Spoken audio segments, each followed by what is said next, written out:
What's going on, man? Welcome back to the basement. I'm Ron, and for those of you guys out there that are saying, Ron, we need Dynasty videos. Where's the Dynasty content? When are you going to talk about Dynasty?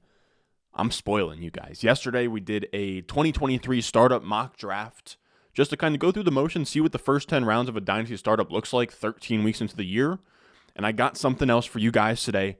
We're going to talk through the 2022 draft class, 13 weeks into this draft class's life in the NFL, and it's going to be a little bit of a redraft and a little bit of just talking through what my new top 15 looks like if we were doing a rookie draft today. Just kind of talk about how I felt about them back in May, how I feel about them now, what has changed, what they've done in the NFL, and we're going to break them up into tiers: S tier, A tier, B tier, C tier, and just kind of group these prospects through 13 weeks of their careers. Now, the reason that we're pumping out so much Dynasty content is we have Dynasty rankings fresh off the press on the Patreon. So if you guys are out there playing Dynasty, you want rankings to go off of for trades, maybe you have a startup coming up soon, that'll be on the Patreon, patreon.com/Ron Stewart.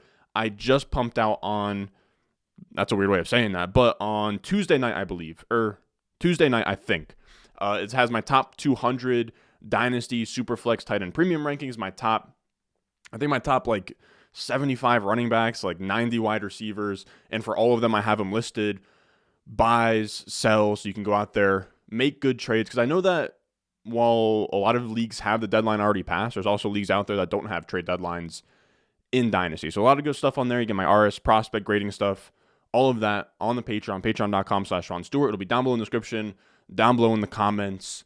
Let's not waste any more time. Let's go.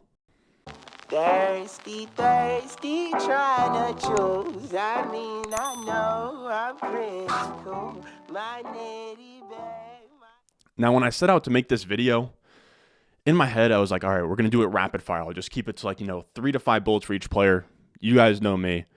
We went deep here. I think I have like 10 pages of notes. Now, to be fair, there's a bunch of graphics, a bunch of pictures that are definitely widening things out, but we went deep on 15 of these prospects. Now, we're going to whip out the good old, reliable tier list maker here, and we're just going to kind of go 1 through 15 here. Now, I also want to say, within each tier, I really only feel strongly about the tiers, right? So if you have somebody, I have 5 players in my S tier.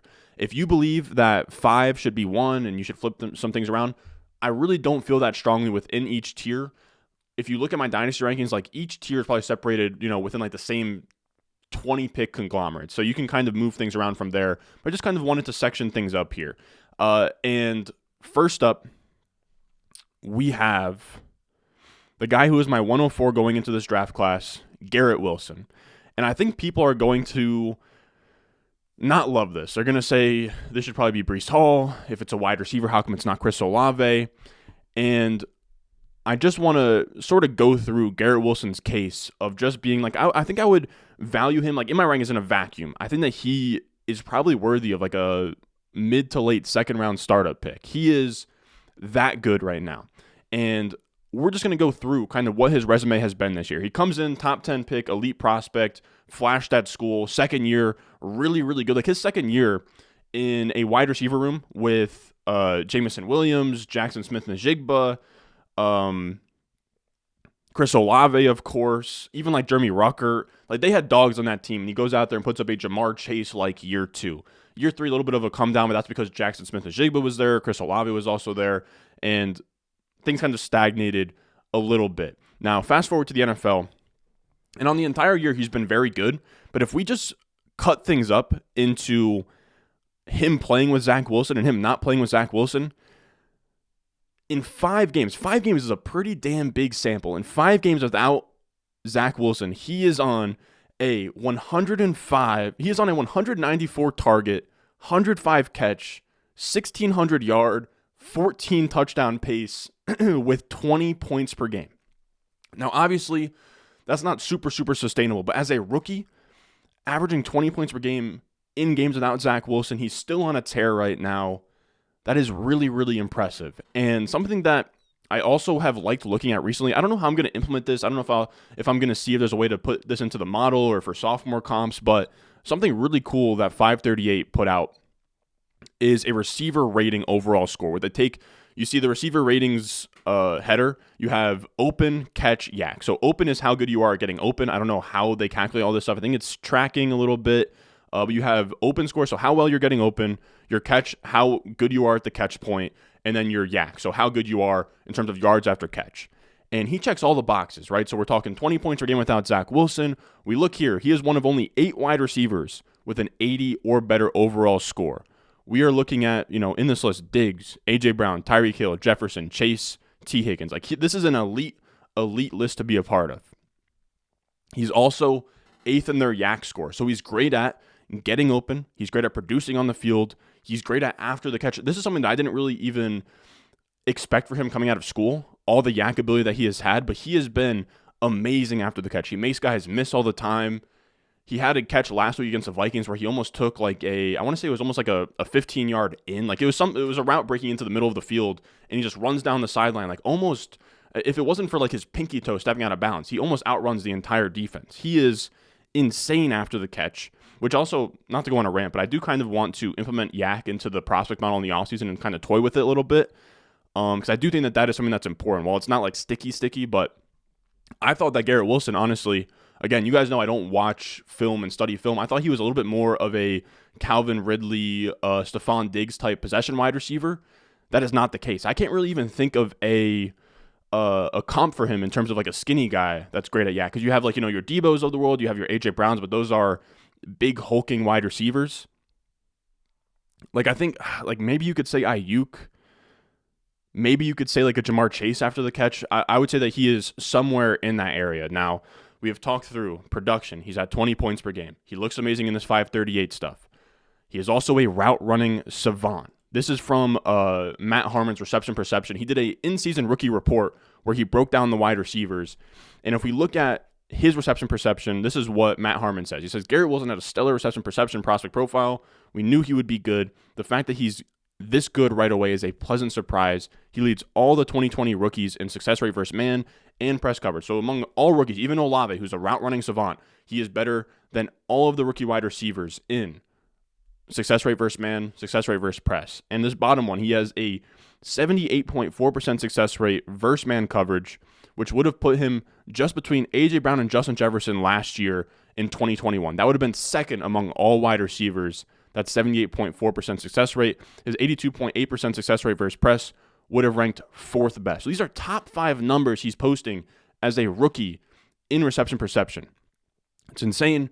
Of course, that's a smaller sample. You have to remember this sample was from actually earlier in the year. So this is before this 3-game heater he's been on without Zach Wilson, or 2-game heater if you want to call it that. Really, really impressive stuff. And the last thing we'll run through, this is just me sort of showering him with compliments. I just want to show you guys, across the board, there was nothing that Garrett Wilson doesn't pop in. If we look at his PFF grade, which is a really, really good way to gauge wide receivers, right? If we just, this is me just in my database sorting year 1 PFF grades. So this is all of these guys' rookie years PFF grades. Garrett Wilson's at 84.4. All of these guys outside of McLaurin have top 12 finishes, and about 80% of them have top 5 finishes. It is nothing but hits across the board. OBJ, Jefferson, Michael Thomas, Jamar Chase, Mike Evans, Antonio Brown, Keenan Allen, A.J. Brown, Demaryius Thomas. People cut off of this list. Anything above 80 plus in PFF grade means that you're going to be a stud in the NFL. Currently, right now, he has the 6th highest PFF receiving grade for a rookie wide receiver of all time since 2007, when I started charting these. I think that they've done receiving grades since 2010, but yeah, it is really crazy how great Garrett Wilson has been this year. Again, there's no holes. Clean prospect, comes into the NFL, wins in all phases, already looks like that guy, is producing with guys like Mike White and Joe Flacco as his quarterbacks. He comes in. We also had Elijah Moore, who we loved going into the year. Elijah Moore is also a huge target share guy as a rookie, and Garrett Wilson comes in and just completely eats his lunch right away. So that's why I like Garrett Wilson. Again, if you have some minor nitpicks, if you want Breece Hall over him, I think you can do that for sure, but I don't see any holes. I think in this most recent rankings update, I put him as my wide receiver 7 in Dynasty. After that, we're going to go Breece Hall at the 102. This is my 101 coming into the class, and if he didn't tear his ACL, he would very easily beat over Garrett Wilson. And again, anybody in the same tier, it's a coin flip for me.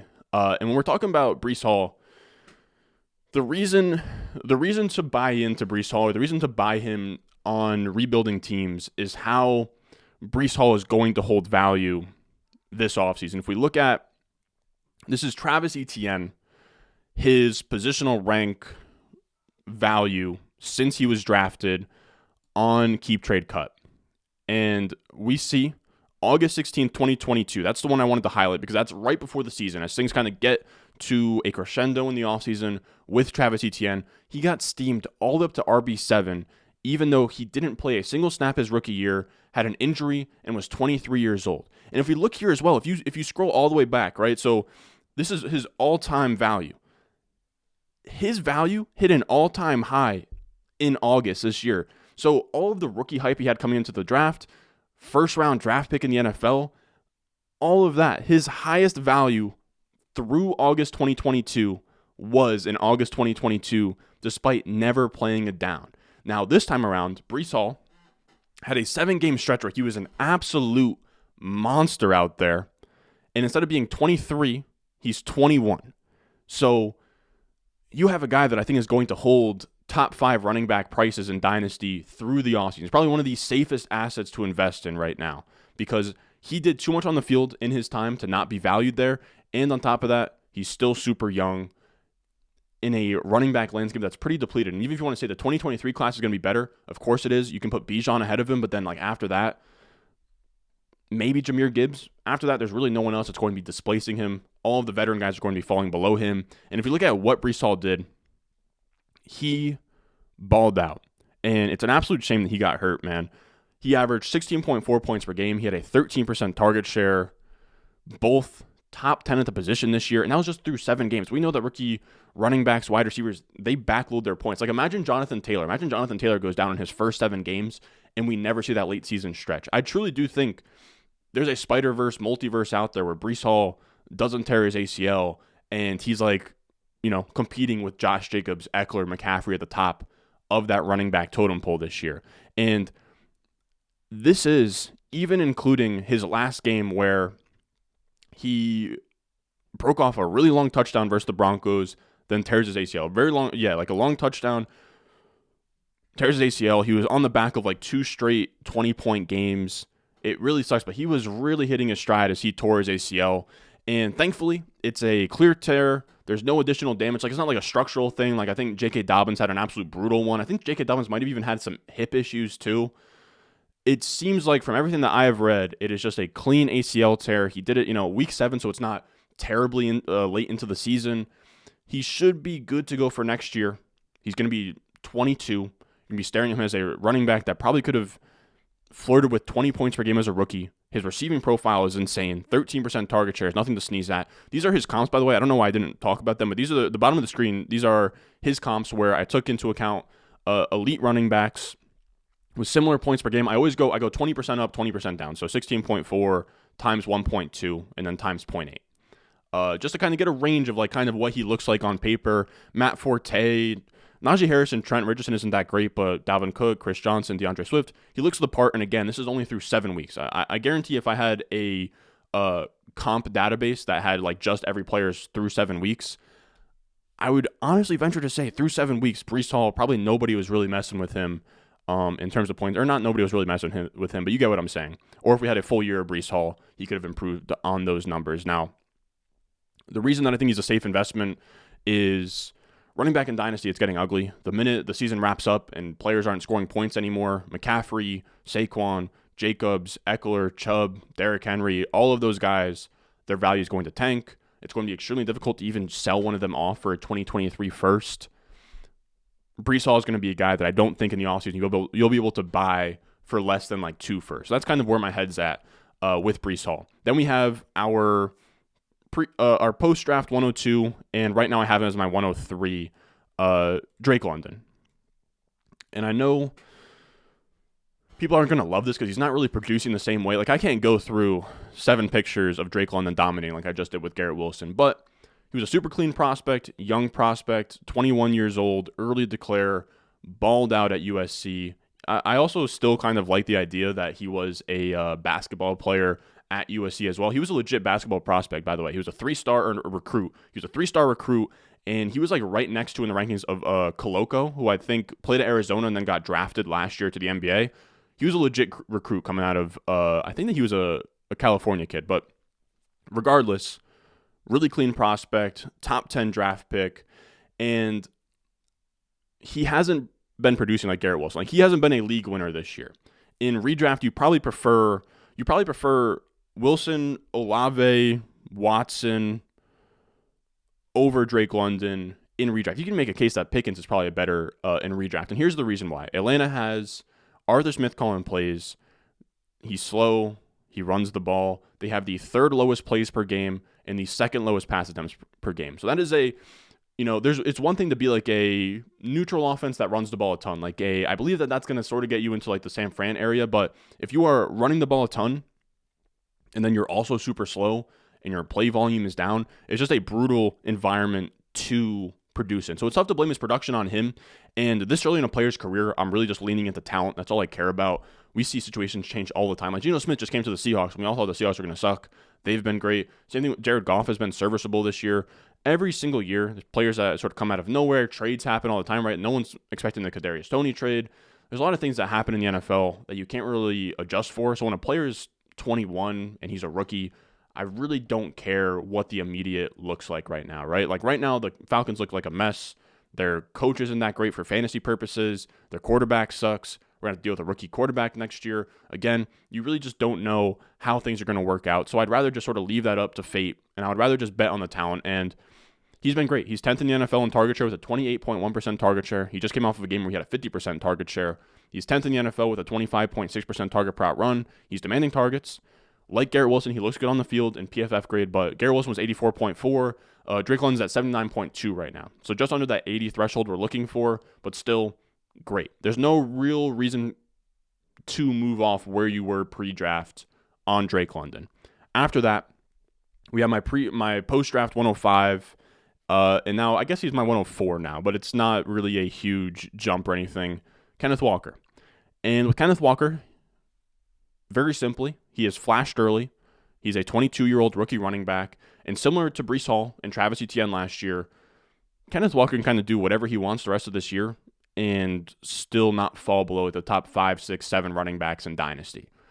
So that's why he is a very sound, maybe not long-term investment, but like the next 365 days, there's no running backs that are going to hold value better than Breece Hall and Kenneth Walker.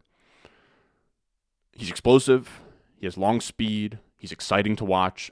I have him in redraft teams. He is very fun. He's explosive. He's dynamic. Still, my only pushback on why I know that some guys have him ahead of Breece Hall. I've even seen talks of him being like RB1 in Dynasty. I got to push back on that a little bit, fellas. And it's that the pass catching isn't where we want it to be. And these are what his comps look like in my database if we filter for day 2 running backs with similar points per game and similar target shares. And he isn't producing at like an insane rate. 14.6 points per game, so just shy of 15 points per game, 7.7% target share. Points per game is great. That target share is tough, though. 7.7% is pretty low. I want to say it's outside of like the top 20, 30 running backs. And it kind of puts him in this bucket of someone that could flame out early, like a Jeremy Hill or an Antonio Gibson or an Eddie Lacy. Of course, Eddie Lacy was a weight thing, so I don't like using him there. And then his high-end comps are Jonathan Taylor and Nick Chubb, who are very good in real-life players. I think Kenneth Walker is going to be a really good in real-life player. But the issue is that that's still a low-ceiling archetype, right? Nick Chubb is yet to register a top 5 running back season. Jonathan Taylor had a top 5 running back season last year, but it was 22 points per game, one of the lowest RB1 overall seasons ever.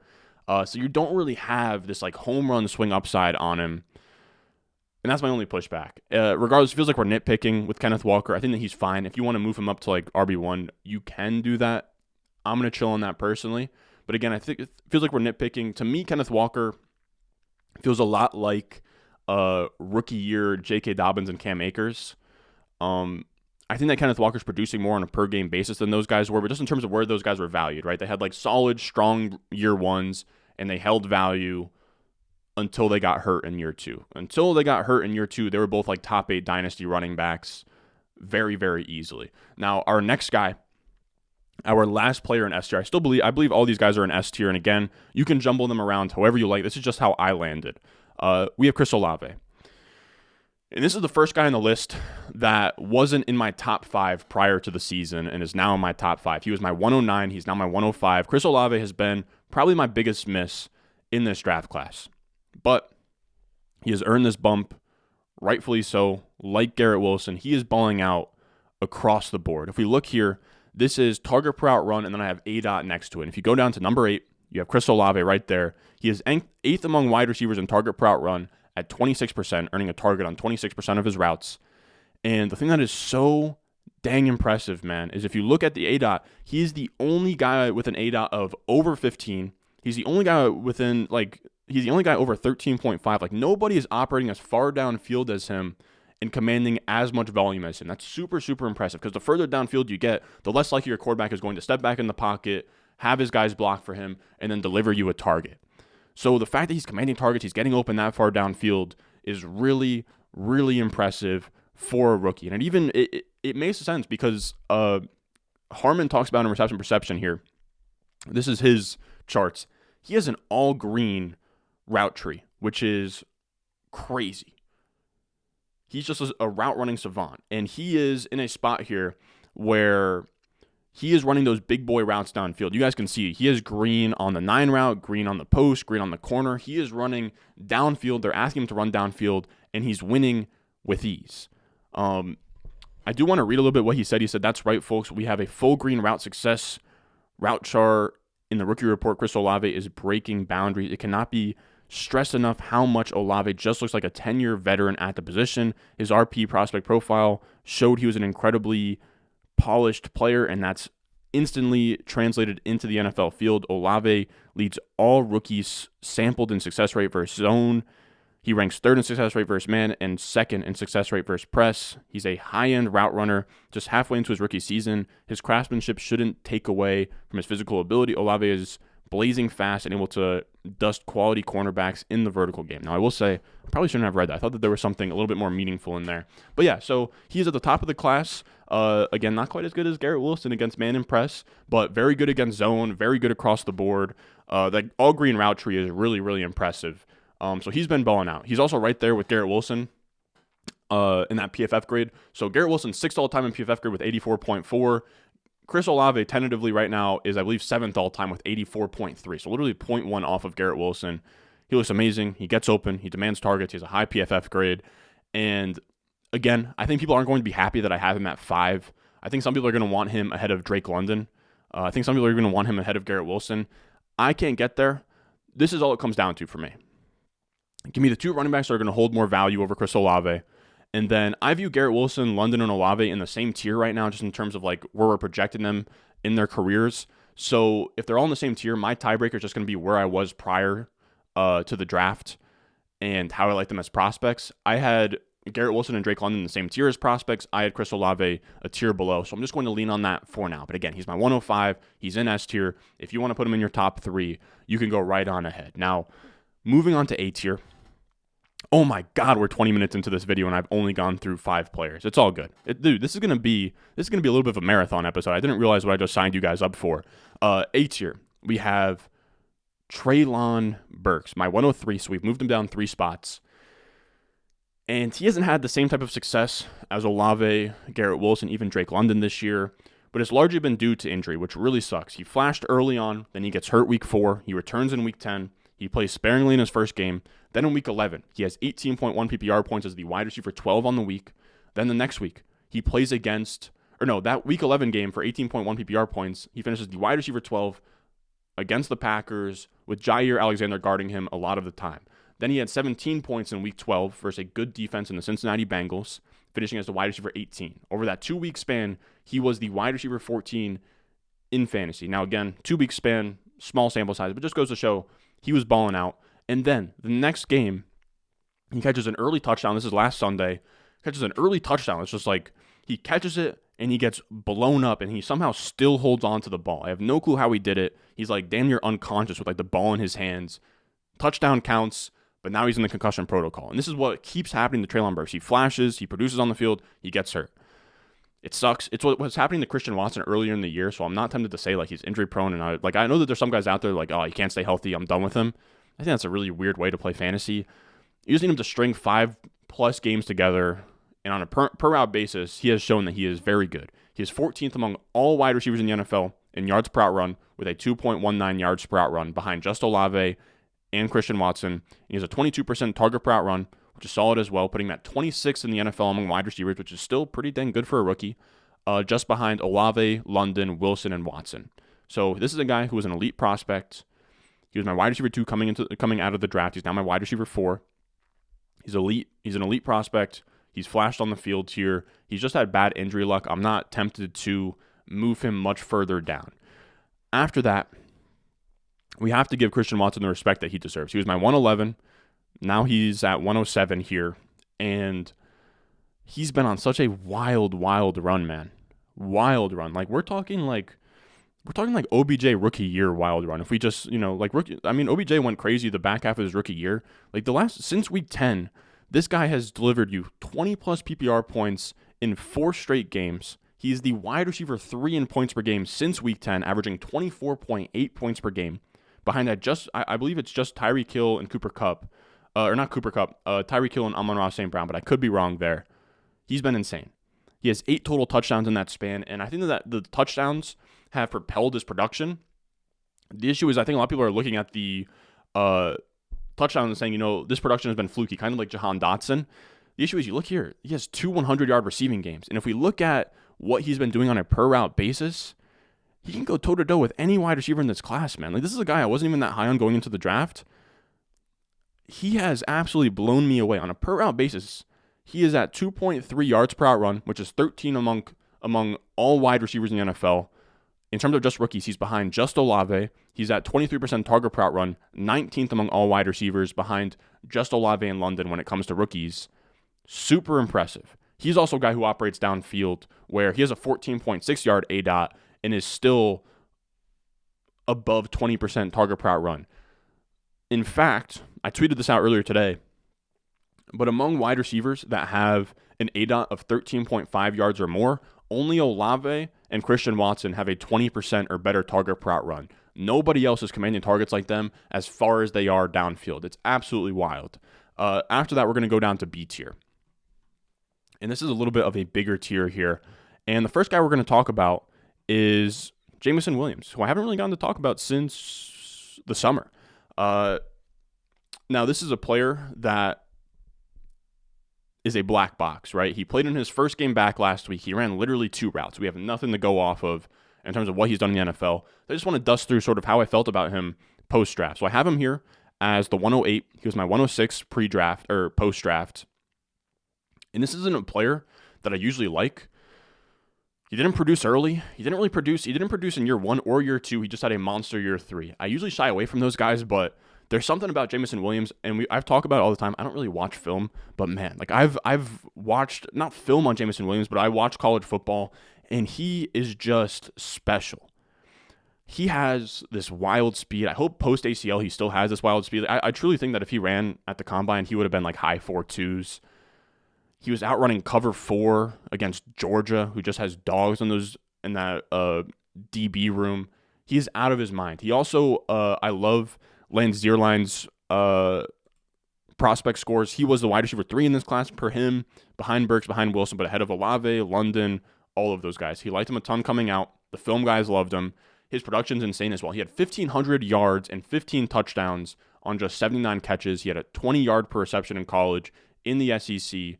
Pretty crazy. He's also, for as much as he didn't produce early, he's still a 21-year-old early declare, and he didn't produce early for a good reason as well. He was at Ohio State behind Garrett Wilson, Olave, Jackson Smith-Njigba.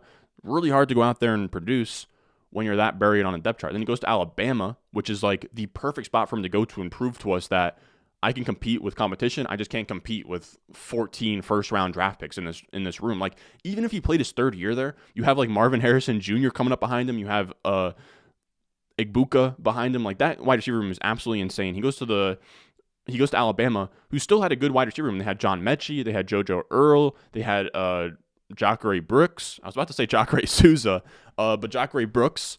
It was a good Alabama wide receiver room. He went absolutely crazy. Again, stuff to really say much about what to expect from him here. We're still just sort of leaning on what we felt on him pre-draft. But I would also say that I think he has some extra resistance versus face planting, which are guys who, if they suck their first year, they're probably going to suck forever, like Jalen Reagor, Denzel Mims, Brian Edwards. But I think if you deal with an ACL the entire year, and now it's week 13, I think that's going to be too small of a sample for him. He would have to be awful. He would have to get no routes, be awful. Like, I think that you're sort of grading his rookie year on a curve, I think, right? So I think that because the expectations are pretty low for Jameson Williams, I think it'd be really tough for his value to tank. We're going to see how that actually plays out, but that's just sort of my thoughts, because it's pretty rare for a rookie wide receiver to go into the year with such low expectations. After that, we have George Pickens. He was my 108. Now he's my 109. Nothing has really changed.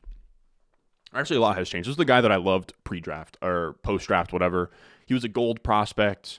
For you guys that don't know, I have a prospect model that breaks him up into tiers where it's bronze, silver, gold, elite, legendary. He was a gold, so that's like, middle of the road.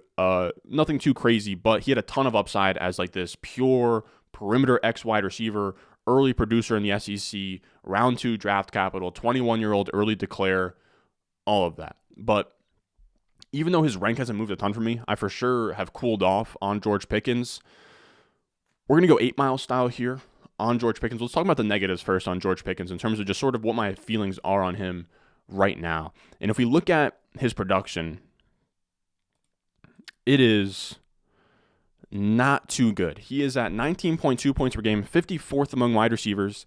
He is at 15.5% target share, 56th among wide receivers. His PFF grade is in the 60s. He's just lacking across the board. Now, here is my database, and it spits out comps for him based on his year 1 PFF grade, his points per game in year 1, his target share in year 1. Now, again, these are tentative, right? So these are just through 13 weeks here. I'm going to update them at the end of the year. So, like, it's not he still has 5 weeks or 4 weeks to go out there and ball out, but it's worth noting. Now, this is what the comps look like. It is not pretty. The high end is Robert Woods, Will Fuller, Michael Pittman. I guess you could sort of bunch in like Rashad Bateman, Cortland Sutton, but for a guy that I thought was going to have super high upside, I thought that he could be T. Higgins. That's really the comp I like. This like svelte X wide receiver, early declare, second round draft pick. T. Higgins was also a gold prospect, but it's not looking that great. It's really not looking that great. Now, he can for sure rip off a late season stretch that we've seen a lot of rookies do, like Amon-Ra St. Brown last year. If I put Amon-Ra St. Brown into one of these, into my database before like his like last 7 game stretch, he'd also look pretty bad. So George Pickens, I'm still leaving the door open that he can rip something off here at the end of the year. But I think that the lone bright spot is, again, we're referencing a ton of Matt Harmon's work here. So make sure you check out Reception Perception. He does great work over there. George Pickens is really interesting in terms of if you want that lone bright spot, because this is where we'll start talking about the positives on George Pickens. And this is his reception perception in-season rookie report. And he is almost at a full green route tree here, which is really impressive. And when you read the blurb on George Pickens that he wrote up, Matt Harmon, he pretty much goes on to say that George Pickens' lack of production can be attributed to Matt Canada. Now, you guys know, I'm always going to push back a little bit on like narratives and like coaching is reasons guy didn't perform, A, B, and C is why, and you start making excuses here. But let's just hear him out for a second. He attributed to Matt Canada's poor offense here in Pittsburgh, and the main culprit is, I circled it in his route percentage. So on the left is like his win percentage on those routes. On the right is like how often he's running those routes. He is running a 9 route or a go route 33.3% of the time. 1/3 of the time running a go route is insane, considering that his second highest percentage route is 20%, which I believe is the curl, and then 8.1% is his third most, which I believe is the out. So 33.3%, 20%, 8.1%. It's such a skewed spread towards that 9 route. And when you have a quarterback in Kenny Pickett who has kind of a noodle arm here, it's really tough to expect him to produce when 1/3 of his routes are just him running wind sprints down the sideline. So I do understand the issue here. Again, the problem I personally have is like, we're making excuses for the guy. I think it's a valid excuse, but again, we're making excuses. So I have to sort of, I can't put him into like A tier or anything, George Pickens. I know that some guys want to have him in there with Burks and Watson still. I can't get there. If you want to put him ahead of Jameson Williams, again, this is why they're tiers. You want to put him ahead of Jameson Williams, go ahead. I just think we've seen what Pickens has done so far. It hasn't been pretty. Give me the clean slate, first round draft pick in Jameson Williams. That's just how I see it from where I'm sitting. Now, after that, we have our 110. He was my 110 post-draft as well, so he hasn't moved a ton. And it's Kenny Pickett. Kenny Two Gloves.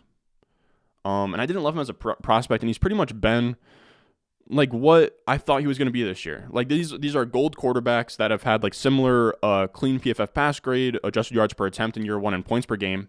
And it's not pretty, but it's kind of like what we expected, right? Like coming into his NFL career, I was thinking that Kenny Pickett was going to be like I think Tannehill, the second name there, is a great comp. I think EJ Manuel is a decent comp. I think Josh Freeman, like these guys who were picked in like the 15s area.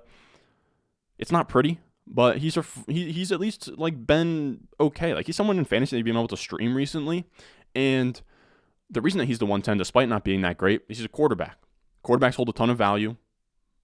And that's sort of just the reason for having these quarterbacks a little bit higher. Taking a guy like Kenny Pickett, who you don't even really like in the first round, they hold value well. The reason that I have some optimism on Kenny Pickett is you guys know I'm a sucky for I'm about to say a sucky for the Konami, which is just maybe the weirdest thing I've ever said in my life. I'm a sucker for Konami code QBs, fellas. You guys know that. And when we sort every quarterback this year by rushing points per game, so how many fantasy points are you giving on the ground? Kenny Pickett, man, for a guy who wasn't a Konami code quarterback, was just mobile, right? I have my archetypes for quarterbacks. You have statues, mobile, Konami. He's mobile, and that's probably as good as it's going to get for mobile. I think every quarterback ahead of him, Mariota, Kyler, Daniel Jones, all of those guys are Konami archetypes. Burrow ahead of him is also mobile, though. But if you can get above like 3.5 points per game on the ground, that's great. That not only raises your floor, but it raises your ceiling as well. It raises your week-to-week floor, and it raises your season-long ceiling, which is really good. Now, the issue is the rushing presents a lot of upside, which actually sort of makes up for him not being a great thrower. The thing that's holding him back is like his arm strength isn't great. He hasn't been that great as a thrower. But again, the mobility and this idea that the Steelers kind of have this organization, there's very few out there like it. Like I guess like the Patriots would be another one where you can buy into the idea a little bit that there's a lot of stability in that front office. That head coach, Mike Tomlin, has been there forever. Stability. They can kind of groom a quarterback without all the hectic stuff going on. Like when the Jets drafted Sam Darnold, you had Adam Gase, and then Adam Gase ruined him, and then you brought in another coaching staff. And I think he had like 3 different offensive coordinators in 4 years. It gets really ugly that way. Now, it sucks because I think the Steelers are going to bring somebody in for Matt Canada next year. We'll see. But I don't think Kenny Pickett is awful. After that, we have one that people aren't going to like here. Dameon Pierce. He's my 111 here. He was my 211 redraft, so that's a pretty dang big bump. That's a, full round bump for me in terms of Dameon Pierce. And I'll say, like Olave, I was very wrong on Dameon Pierce. Again, we're moving him up a full round here. And we talked about him at length in the Dynasty Buy Sell video, but day 3 running backs are just really rough long-term assets. These teams just show absolutely no allegiance to the Elijah Mitchells, James Robinsons, Alfred Morrises, Michael Carters, any day 3 running back you can think of. They show no allegiance, no respect to these guys. And I know a lot of Dameon Pierce, like truthers, apologists, say he's a 4th rounder. So when I group him in with those day 3 guys, even some undrafted guys, are like not applicable. And I think the issue is that a lot of guys see Dameon Pierce or their like favorite 4th round running back, and I think a mistake is grouping those guys in with other round 3 running backs, like almost thinking like, okay, round 1, round 2, round 3, 4, round 5 through 7. The issue is that that's not really how things pan out in the NFL. This is from when I was making my prospect database. This is the points per game through the first 3 years for each round in the NFL. So first round running backs average about 13 points per game through their first 3 seasons. Round 2 and 3 are actually really close at about 9. And then there's a massive drop-off from round 3 to round 4. I cannot overstate this. There is a massive drop-off. It is not apples to apples here. 9 points per game goes down to about 5.5 points per game. And oh, look, round 5 is very similar as well. Round 4 and 5 is about 5 points per game. So if you're going to group round 4 guys with another group of running backs, it should be round 5. Round 5 is much, much, much closer to round 4 than round 3. I cannot stress enough. The tier breaks happen day 1, day 2, day 3. It is not like sort of how you want to group numbers. After round 5, you have about 3 points per game which isn't even as big of a drop off as round 3 to 4, right? Round 5 to 6 is a smaller drop off than that. Now, if we also look at sort of where he looks like or what he looks like in my database, we're just looking at rookie seasons, every day 3 rookie running back. And Dameon Pierce looks good, right? He's having the 5th highest point per game season of all day 3 running backs dating back to 2007. And the issue is that none of these running backs have a top 5 finish in the NFL. None of these guys really had any staying power in Dynasty, right? Or just staying power in general, right? None of these guys even have multiple top 12 seasons. Like Alfred Morris, his rookie year was insane. I believe it was on Washington, and he gets kicked to the curb almost instantly. Jordan Howard was amazing for the Bears his rookie year. He was amazing in like his second year as well, and they just kick him to the curb after that. They draft, I know David Montgomery, of course, was in the mix, but there was a guy before him that was in the mix. Jeremy Langford, that's who it was. They just, like, these teams, they don't care. They'll draft guys. And when you look at the Texans, who right now I believe are projected for the first overall pick, they're already firing people in their organization. They fired their, not their GM, but their executive VP of football operations, some guy high up in the front office. They fired him. We don't know how long the Lovie Smith regime is going to last there, the head coach there. There is so much uncertainty there. And I don't see the massive payoff, right? None of these running backs here have top 5 seasons to show for their stud rookie season. So that's just kind of my pushback on Pierce. I also don't think that there's ever a world where he's like a top 15 startup pick. So I'd struggle to see the payoff. I struggle to see the ceiling in terms of holding value as an asset in Dynasty. I do think, don't get me wrong, I think that he is really talented. I think in real life he is sick. His run style is very fun. I think that he's going to be one of the better pure rushers in the NFL. I just don't know how that translates to Dynasty, gaining value, producing points, all of that. So after that, we have our 12 spot. This is another guy that I was wrong on. Greg Dulcich, man. Greg Dulcich was not on my radar even slightly. We made numerous videos. Chico Okonkwo and Daniel Bellinger, 2 guys that we got right.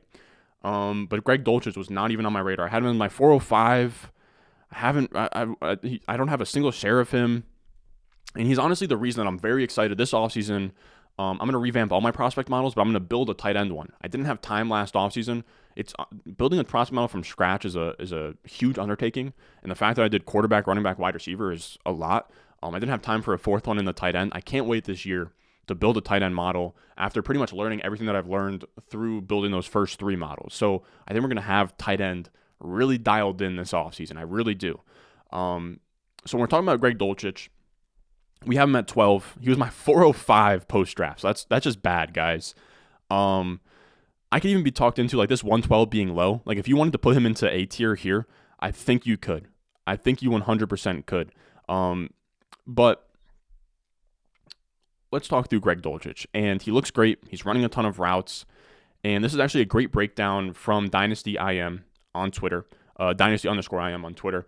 And these are just 2 tweets. I'm going to read from bottom to the top. He said, through his first 3 games, Greg Dulcich is posting a 17.7% target share and a 74.4 PFF receiving grade. The only rookie tight end to post higher numbers in both is Kyle Pitts. He has been very good. That was through his first 3 games. Then we had another tweet from him, December 5th. So this was after last week, I think. He came off a week where he posted a 42.1% air yard market share and 90.5 PFF receiving grade. That is insane. And if we look at the entire year, he is one of 4 tight ends that are putting up a 20% or better air yard market share. So just what percentage of air yards? Air yards is just pretty much, it's a function of ADOT. So air yards is just where the ball is traveling to, where you're targeted. And when we look here, he is above 20% air yard market share, and he has a 70 or better PFF receiving grade. The only other tight ends, Andrews, Kelsey, Kyle Pitts, and then Greg Dulcich. It's wild. He is a rookie, which is insane company to be in as a rookie. He looks great, again, producing. He's a guy that you can legitimately stream in fantasy right now. And I love, like, that air yard market share stat is really good because he hasn't been like a target hog. He hasn't been above 20% target share, but rookie tight ends aren't going to do that. How he kind of supplements that lack of volume is through efficiency. And he's not some yak monster like a Kittle. He is someone that operates downfield, which is really, really interesting because it adds a lot of efficiency. It's why Waller, Mark Andrews have had dominant seasons. And it raises your ceiling without relying on fluky stuff, because ADOT is super sticky year to year, and a lot of spike seasons happen from 14 touchdowns or a crazy yak year like Kittle has had in the past. But if your ADOT is routinely among the highest among tight ends, just on a per target, per route basis, you're going to produce more fantasy points because you're already implying those yards on those targets, if that makes sense. So he is in a spot here where he is one of 4 tight ends this year with an 11 or higher ADOT. It is him, Kyle Pitts, Darren Waller, Mark Andrews. Waller and Andrews operate as these downfield like receiving threats as tight ends. That's a really valuable role. So I'm very excited about Greg Dulcich long term. He is my tight end 8 in Dynasty right now. He's a really exciting guy. And again, somebody I'm kicking myself for missing on in draft season. Now, we finally have our last tier here. We're going to call C tier. And these guys are like pretty much early seconds that were all valued around early seconds pre-draft. And I think that you could probably still value them there. Jahan Dotson. He was my 112, and now he's my 201. So he's stayed about the same spot. He's someone I wasn't excited for coming in. Still not excited, but I'm holding on just because of the draft capital. He was drafted in the first round. He hasn't face planted, and that's really all you need to have any kind of hope going into year 2. And in terms of production this year, he hasn't really done much outside of score touchdowns. If we look at his rookie comps, they're actually pretty they're pretty scary, fellas. They're pretty scary. These are first-round rookie wide receivers that are within 20% up or down of his PFF receiving grade, points per game, target share. And sure, you can point at DeAndre Hopkins and say, you know what, he's going to be DeAndre Hopkins. DeAndre Hopkins was an elite prospect. These other guys, Tavon Austin, Jalen Reagor, Rashad Bateman, were also gold prospects. Jahan Dotson's the worst prospect out of these guys. If I was to guess where his career ends up, it would probably be somewhere between Reagor and Bateman, right? Where Bateman, we don't know what his ceiling looks like, and he's kind of this question mark, and he actually looked really good this season, and Jalen Reagor flamed out hysterically. So then that could be Jahan Dotson, where he just flames out hysterically. He could also be somebody who's like a wide receiver 2 for his career. I think that's in his range of outcomes. Right now, again, he's at 9.2 points per game, but I think that he has like 5 touchdowns, which is an absurd like 20% plus TD rate. If you look at just on a per route basis, it's so tough, dude. He is at 12.3% target per route run, which is 97th among 105 qualified wide receivers this year. He's at 0.9 yards per route run, which is 98th among 105 qualified wide receivers. It's not good, but again, I don't expect him to face plant, and because he has first-round draft capital, it's hard to push him much further down than that. Now, after that, we have Rachaad White. We have Rachaad White. And this is somebody that I liked as a prospect, right? He has a crazy receiving profile. He's 6 foot, 214, runs a 4.48. He's played over 50% of the snaps in his last 3 games, starting over Leonard Fournette here. He's been at 15.8 points per game as the RB11 in points per game over that span. That's really solid. The upside is there. The only thing that I'm really concerned about right now is he's about to turn 24. So he's going to be 24 years old heading into year 2, similar to a Najee. But when you're not a first-round pick and you didn't, put up 18 points per game as like a top 5 running back that year, it's a little bit tougher. I think that age is going to come to hurt him sometime soon. After that, you have James Cook. And James Cook is like Rachaad White, where it's tough to evaluate these running backs. They're in part-time roles this year. It's tough. It's tough to kind of gauge where they're going to be at for the rest of their year. Now, if we look at James Cook, he actually just recently had his best game of his career.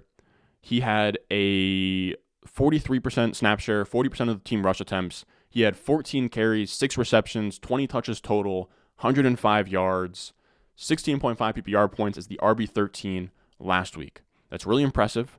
He is also showing to be really good as a receiving threat.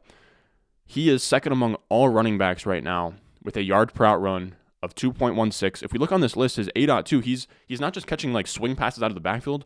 1.9 yard A. is really strong. It's higher than McCaffrey. It's higher than Kamara. It's higher than Eckler. He's catching passes downfield. He's being efficient on his routes. That is really good for a guy who is never going to profile as a 25 touch. He's never going to be a 300 carry guy, James Cook, of course. But when we see things like this, where his receiving profile or his upside is actually warranted, that's exciting. Also, side note, Breece Hall's 5.3 yard A.dot. I wanted to bring it up earlier when we talked through Breece Hall's receiving profile. 5.3 yard A.dot is insane. 5.3 yard A.dot for a rookie running back, never mind a running back, like on this list, you guys see again, James Cook, McCaffrey, Kamara, even Naeem Hines is an elite receiver, Austin Eckler. All of these guys are under 2.5 ADOT. He is doubling that ADOT, catching passes 5 yards downfield on average. That is really crazy for a running back. He was operating downfield as a pass catcher. It wasn't on a small sample either. He was like almost leading the NFL in targets early on in the year. And not to just keep going on a rant about Breece Hall, but 5.3 yard ADOT is most among all running backs. Second is 3.3 yards. So a 2 yard gap to second on how far downfield he was catching passes. So I think that kind of highlights his upside. Now that is our top 15 rookies from the 2022 class, like we drew it up before the year. As always, I appreciate you guys sticking around. This one ran a lot longer than I wanted it to be, but I think a lot of the Dynasty sickos will really, really appreciate this one. So if you did, hit the like button, subscribe. Also, if you want access to my Dynasty rankings, where I have all of my rookies ranked on there, Dynasty Startup, Superflex Tight End Premium, Top 200, all of that good stuff will be on the Patreon, patreon.com/Stewart, in the description and at the top of the comments below. And as always, if you can't contribute there, any likes, subscribes, comments go a long, long way. That's going to do it for today, and I will see you guys in the next one. I got the juice, I got the juice. 10-0, Chatham's on. Foolies glad I'm home. Even my haters kinda glad I'm on. Rest in peace to my vagabond. Rapper, song, singer, suspended, subpoena from Mr. Meaner.